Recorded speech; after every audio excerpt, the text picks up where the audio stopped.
अस्सलाम वालेकुम फ्रेंड्स, उम्मीद है आप सब खैरियत से होंगे। फ्रेंड्स, आज की वीडियो में मैं आपसे डिस्कस करूंगा कि फेडरल गवर्नमेंट ने जो revision of basic pay scale and allowances of civil servants of the federal government 2022 का जो नोटिफिकेशन किया है उसमें क्या क्या चीज़ें हैं। तो ये नोटिफिकेशन आपके सामने स्क्रीन के ऊपर 1 जुलाई 2022 से ये इफेक्टिव है। तो इसमें लिखा है the president has been pleased to sanction the revision of basic pay scales and allowances with effect from 1 July 2022 for the civil employees of the federal government paid out of civil estimates and from the defense estimate as detailed in the following paragraph। कि president साहब ने revision of pay scale की इजाज़त दे दी है, ठीक है, और जो इजाज़त दी है वो इन पैराग्राफ में है। पार्ट फर्स्ट में पे के बारे में क्या कहते हैं, revision of pay scale. Second para number ये है, इसमें ये है the basic pay scale 2022 shall replace the basic pay scale 2017 with effect from 1/7/2022 as contain in the annexure 1 of this office memorandum. यानी जो प्रेसिडेंट साहब हैं उन्होंने नए बेसिक पे स्केल 2022 की मंजूरी दे दी है, और ये नए बेसिक पे स्केल 2022 जो हैं ये बेसिक पे स्केल 2017 की जगह पर होंगे।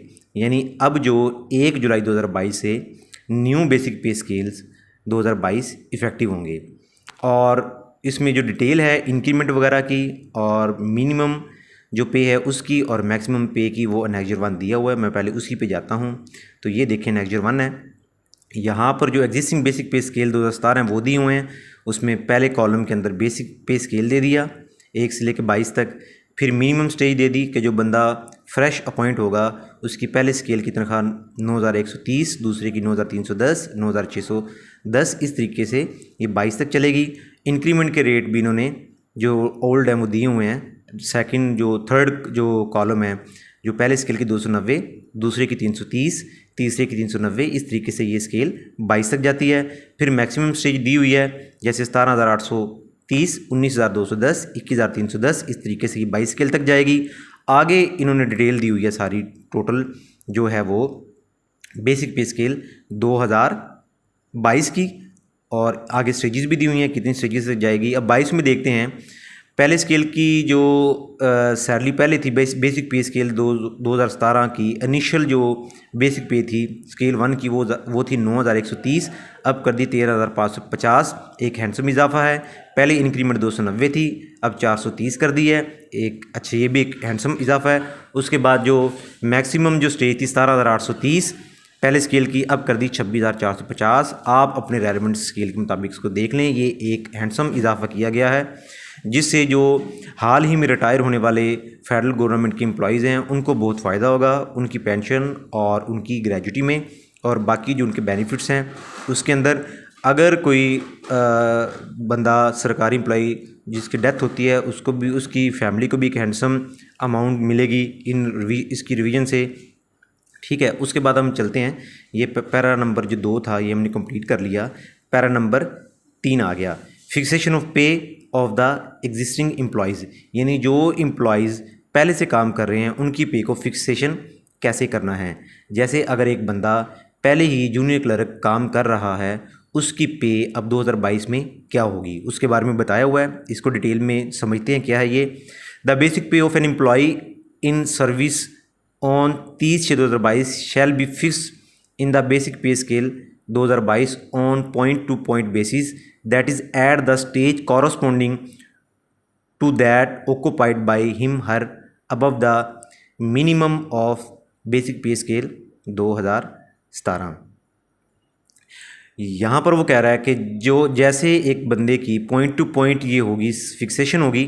अगर एक बंदा एक जगह पर, इसमें जाता हूँ, सपोज एक बंदा पहले स्केल में 9,130 ले रहा है, तो ये आगे पहले स्केल में फर्स्ट स्टेज पे जाके 13,530 होगी। अगर सेकंड स्टेज में है तो इसमें एक इंक्रीमेंट ऐड करके, यानी हम उसको आगे ले जाएंगे। यानी पॉइंट टू पॉइंट के जिस स्टेज पे वो खड़ा है 2017 में, उसी स्टेज पे उठा के उसको 2022 में ले जाएंगे। मिसाल के तौर पर अगर एक जूनियर ऑडिटर या जूनियर क्लर्क वो 2017 के में अगर 10वीं स्टेज पे खड़ा है, तो हम 2022 में भी उसको 10वीं स्टेज पे जाके उसकी पे फिक्स हो जाएगी। ठीक है, तो ये एक बहुत अच्छा हैंडसम इजाफा है। अब आगे हम सेकंड पॉइंट पढ़ते हैं। In case of personal pay being drawn by an employee as part of his her basic pay beyond the maximum of his her pay scales on 30/6/2022 he she shall continue to draw such pay in the basic pay scale 2022 at the revise rates. ये भी बड़ी अच्छी बात है employees के लिए। अब पहले मैं आपको बता दूं पर्सनल पे होती क्या है। अब पर्सनल पे को समझाने के लिए मैं आपको नेक्स्ट ईयर पे ले जाता हूं। अब नेक्स्ट ईयर पे देखें आप, दरमियान के अंदर 2000 बेसिक पे स्केल 2017 और बेसिक पे स्केल 2022 के दरमियान में ये स्टेजेस दी हुई हैं। अगर हम पहले स्केल की स्टेज देखें 30 हैं, दूसरे की 30 हैं, और ये देखें 16वें तक ये 30 चलती हैं, आगे फिर 20 हो जाती हैं, 19वें तक, 17वें से 19वें तक, और 20 से लेकर 22 तक 14 हो जाती हैं। अगर एक बंदा मैक्सिमम स्टेज पे चला गया है, मिसाल के तौर पर एक 11वें स्केल का जूनियर क्लर्क, वो अपनी जो है 30 स्टेजेस कंप्लीट कर गया है, उसकी 30 साल सर्विस हो गई है, अब वो 31वें साल में फिर रहा है, तो जनाब वहाँ पर इसको इंक्रीमेंट नहीं मिलनी। तो उस इंक्रीमेंट का जो लॉस है उसको ओवरकम करने के लिए गवर्नमेंट कहती है उसे आप पर्सनल पे दे दें इंक्रीमेंट के इक्वल, तो उसको पर्सनल पे मिलना शुरू हो जाती है। अब यहाँ पर उन्होंने ये कह दिया है कि जो बंदा मैक्सिमम स्टेज पे चला जाएगा उसको जो पर्सनल पे देनी है वो भी आपने रिवाइज रेट पे देनी है। रिवाइज रेट का क्या मतलब है ये भी आपको बता देता हूँ। आप नीचे दोबारा आ जाए नेक्स्ट ईयर पे। 11वें स्केल की देखें आप, जो इंक्रीमेंट है वो है 880। तो यहाँ पर अगर एक बंदा 2017 के स्केल में, बेसिक पे स्केल में अगर अपनी मैक्सिमम स्टेज पे था, तो एक जूनियर क्लर्क 11वें स्केल का उसको पर्सनल पे मिलनी थी 880। अब 2022 के स्केल में, बेसिक पे स्केल 2022 में अगर वो मैक्सिमम स्टेज पे जाएगा तो उसको 1310 रुपये के हिसाब से ये पर्सनल पे लगेगी, उसको इंक्रीमेंट नहीं लगेगी, ये पर्सनल पे देंगे।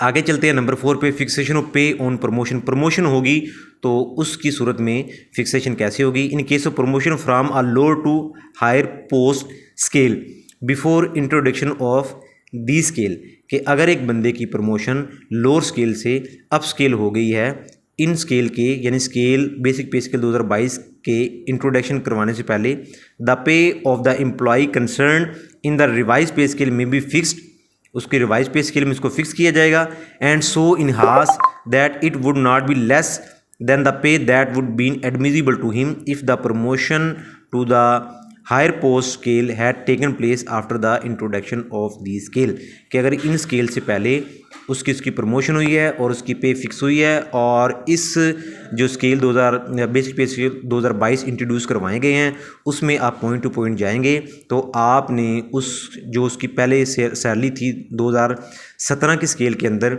उसके इक्वल देनी है, उससे लेस नहीं होगी। अगर लेस हुई तो आपने इधर 2022 में जाके उसको उसके इक्वल एडजस्ट या उससे अबव एडजस्ट कर देना है, ये भी बहुत अच्छी बात है। एनुअल आगे para number 5, annual increment shall continue to be admissible subject to the existing condition on 1 December each year, कि उसको एनुअल इंक्रीमेंट भी वैसे मिलेगी जैसे पहले मिलती थी एग्जिस्टिंग कंडीशन पर। एग्जिस्टिंग कंडीशन क्या है कि 1 दिसंबर को अगर एक बंदे की सर्विस हो जाती है एक ही स्केल के अंदर, एक ही कैडर के अंदर, यानी कैडर का मतलब है डेजिनेशन है, एक बंदा जूनियर क्लर्क है तो जूनियर क्लर्क की उसने 1 दिसंबर तक 6 माह सर्विस की हुई है तो उसको एनुअल इंक्रीमेंट देंगे। अब पार्ट सेकंड पर आ जाते हैं, अलाउंसेस पर।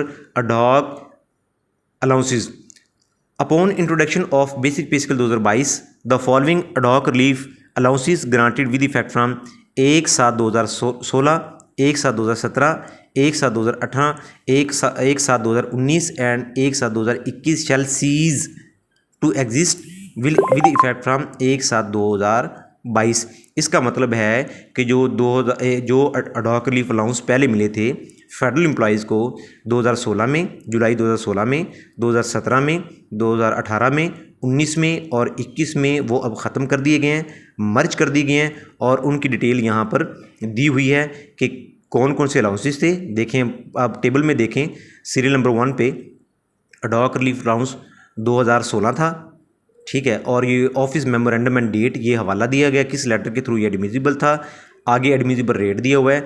तो ये आप देखें 1 से लेकर 5 तक ये अडॉक रिलीफ अलाउंस 2016, 17, 18, 19 और 21 दिए गए हैं। ये अब डिसकंटिन्यू हो जाएंगे क्योंकि इन्होंने सारों को मर्ज करके नए स्केल इंट्रोड्यूस करवा दिए गए हैं। आगे आते हैं पैरा नंबर 7 पे, अडॉक रिलीफ अलाउंस 2022। अब एक नया अडॉक रिलीफ अलाउंस दे दिया 2022। ये किन टर्म एंड कंडीशन पे दिया गया है, कितना दिया गया है, ये भी डिस्कस कर लेते हैं। And ad hoc relief allowance 2022 at the rate of 15% of the running basic pay of BPS 17 shall be allowed to the civil employees of the federal government as well as civilian paid out of defense estimate including contingent paid staff and contract employees against civil post of basic pay scale on standard term and condition of contract appointment with effect from 1/7/2022 and shall stand frozen at the same level till further order। अब इस पैरे को समझाता हूँ। इसमें उन्होंने कहा है कि जो अडॉक रिलीफ अलाउंस 2022 देंगे 15% के ऊपर, और ये 15% होगा रनिंग बेसिक पे 2017 की, यानी आपने जून 2022 के अंदर जो पे ली है उसमें जो आपकी बेसिक पे है उसका 15% दिया जाएगा। यहाँ पर एक कन्फ्यूजन ऐड कर दूँ कि ये जो 15% है ये अडॉक रिलीफ 2022 की जो पे बनेगी उसके ऊपर नहीं है, ये जून के महीने के अंदर जो आप पे लेते रहे हैं बेसिक पे स्केल 2017 में उसकी रनिंग पर होगी। और उसमें एंड पे ये भी बता दिया है कि और ये फ्रीज़ हो जाएगी, यानी एक बंदे की जितना ये अडॉक रिलीफ अलाउंस बनेगा वो अब इंक्रीज़ नहीं होगा। जिस तरीके से अडॉक रिलीफ अलाउंस 2016 फ्रीज़ किया हुआ था कि जैसे भी पे बढ़ती रही है पीछे, तो जनाब अडॉक रिलीफ 2016 नहीं बढ़ा, वो फ्रीज़ था, वो वैसे ही खड़ा रहा, उसके अमाउंट में कोई रद्दोबदल नहीं आया। जबकि 17, 18, 19 और 21 जो थे वो रनिंग बेसिक पे थे, वो फ्रीज़ नहीं थे, इस वजह से वो जनाब बढ़ते रहे हैं। अब जनाब ये जो अडॉक रिलीफ अलाउंस 2022 है ये 2017 के बेसिक पे स्केल पे मिलेगा और उसी लेवल पर फ्रीज़ रहेगा, आगे बढ़ेगा नहीं। आगे जनाब बी पॉइंट पे जाते हैं।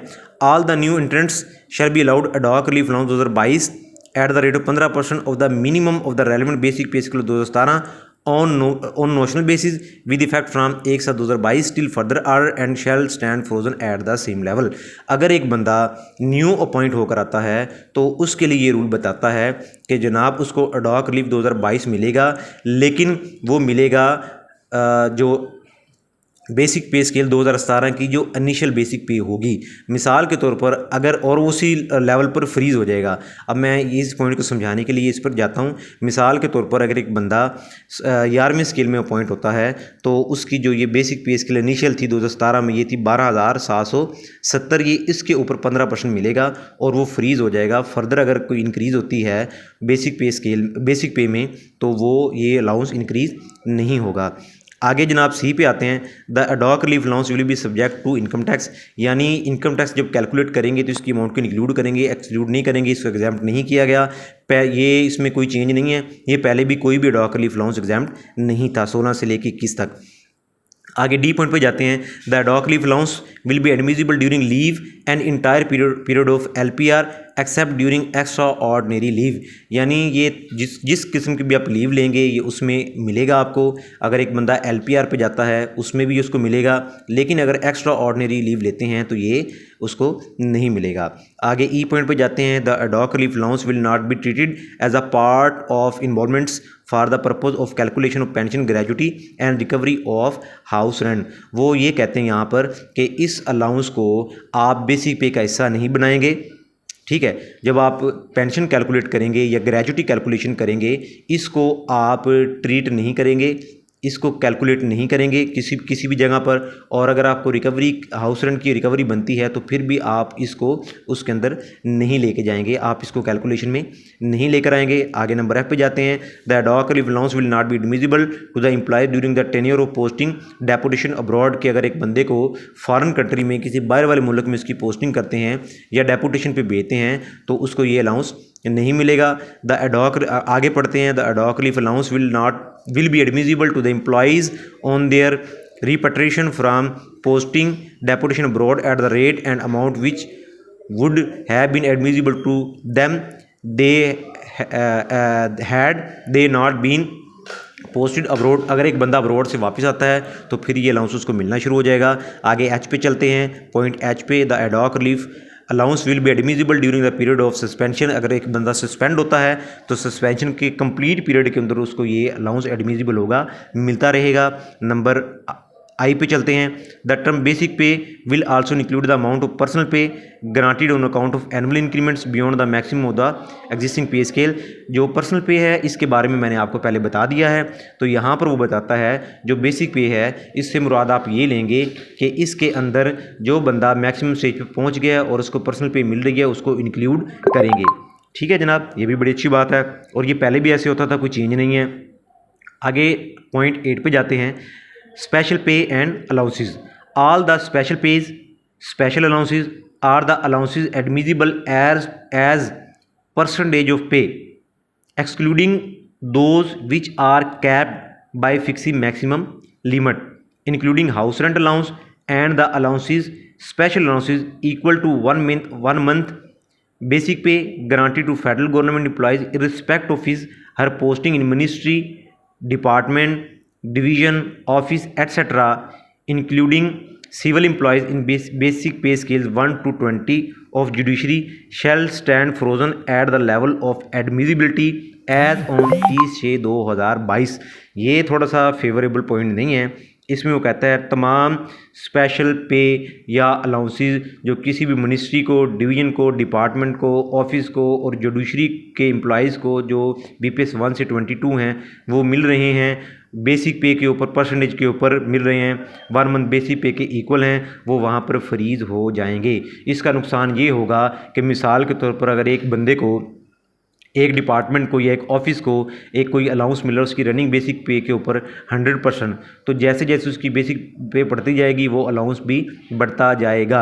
अब इन जो है ये जो स्केल रिवाइज़ किए गए इस नोटिफिकेशन में, इन्होंने जितने भी स्पेशल पे हैं और अलाउंसेस हैं वो 30/6/2022 से फ्रीज़ कर दिए हैं। अब नेक्स्ट उनमें इजाफा नहीं होगा बेसिक पे में अगर तब्दीली आती है तो।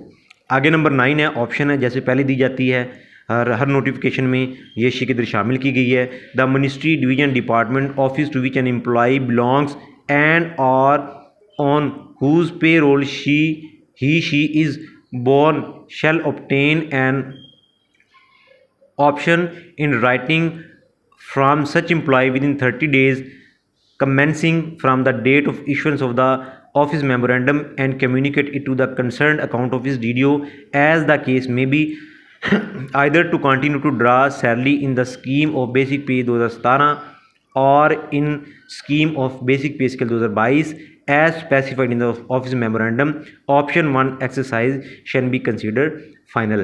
कि अगर कोई बंदा किसी भी ऑफिस का, डिवीज़न का, डिपार्टमेंट का या मिनिस्ट्री का वो इस नोटिफिकेशन के 30 दिन के अंदर, 30 इशू होने के 30 दिन के अंदर, यानी जैसे अब ये 1 जुलाई को इशू हुआ है तो ये 30 जुलाई तक अगर एक बंदा चाहता है कि मैं जनाब बेसिक पे स्केल 2022 के मुताबिक अपनी सैलरी नहीं लेना चाहता, मैं जो सैलरी मुझे बेसिक पे स्केल 2017 में मिल रही है वही लूँगा, तो वो ऑप्शन एक्सरसाइज कर सकता है। और आगे ये भी बता दिया गया है कि अगर एक बंदे ने एक दफ़ा ऑप्शन अपनी एक्सरसाइज कर दी, कम्युनिकेट कर दी, वो फाइनल होगी, वो उसको विड्रा नहीं कर सकेगा और उसको उस डिसीजन के को मानना पड़ेगा जो उस एप्लीकेशन पे डिसीजन होगा। इसी का पॉइंट नंबर 2 है, all existing employees as aforesaid who does not exercise and communicate his option within the specified time limit shall be deemed to have opted for the scheme of basic pay scale 2022। अगर कोई मुलाजिम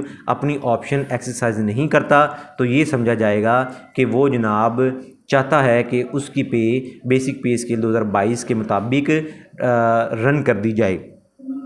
आगे 10 number point है, all the existing rules order on the subject shall be considered to have been modified to the extent indicated above। all the existing rules order not so modified shall continue be in the force under this scheme। वो कहता है इस notification के मुताबिक तमाम जो rules हैं उसको जनाब आप मॉडिफाइड कर लें, जो रूल्स एंड ऑर्डर हैं। ठीक है, आगे अनोमलीज आ गया। अनोमलीज में ये है कि N anomaly committee shell set up in the finance division regulation wing to resolve the anomalies if any arising out of the implementation of the basic pay scale 2022। यानी बेसिक पे स्केल 2022 इम्प्लीमेंट करने से अगर किसी बंदे की पे कम हो जाती है ठीक है, तो उसको अनोमली कहते हैं। तो अनोमली अपनी कम्युनिकेट करके उसको एक कमेटी कॉन्स्टिट्यूट कर दी जो उसको रिजॉल्व करेगा। आगे नीचे साइन आ गए हैं, बाकी सारा डिस्कस हो गया है। उम्मीद है आपको ये वीडियो पसंद आई होगी। थोड़ी सी वीडियो लंबी तो होगी, मैंने बड़ी कोशिश की इसको शॉर्ट करने की, लेकिन मैं चाहता था कि डिटेल में सारा कुछ समझा दूँ। अगर आपको ये वीडियो पसंद आई है तो काइंडली मेरे चैनल को सब्सक्राइब कर दें, क्योंकि आपकी सपोर्ट मेरे लिए बहुत ज़रूरी है। शुक्रिया।